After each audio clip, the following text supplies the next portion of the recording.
Urbanisation is the process by which an increasing proportion of the population is coming to live in towns and cities. Over half of the world's population now lives in urban areas, and this proportion is much higher in developed countries such as the UK, where over 80% of people live in towns and cities. Low-income countries and newly emerging economies are less urbanised, however it is these countries that are experiencing the fastest rates of urbanisation.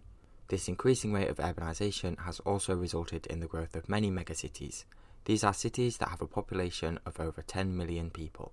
According to the UN, there were 33 megacities in 2018, the largest being Tokyo in Japan with 37 million residents. So why are urban areas growing so quickly?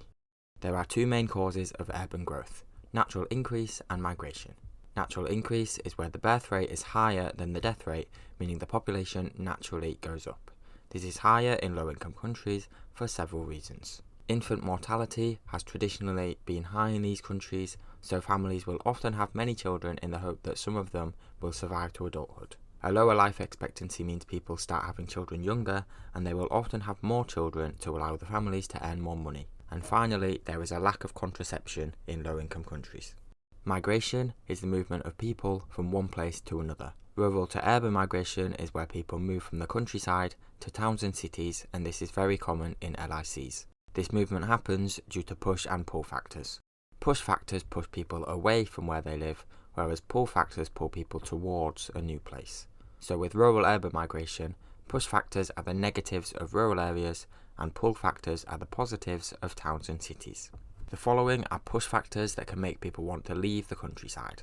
There are fewer job opportunities and wages are lower. Low crop yields or crop failure can harm farmers' livelihoods and may leave them without enough food to eat. Health and education services are less available and are of lower quality.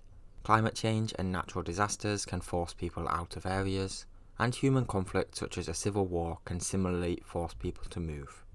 Pull factors that make people want to move to cities include more employment opportunities with higher wages, better living conditions with better health and education services, lower risk from natural hazards, a promise of freedom from persecution, and more stable governance.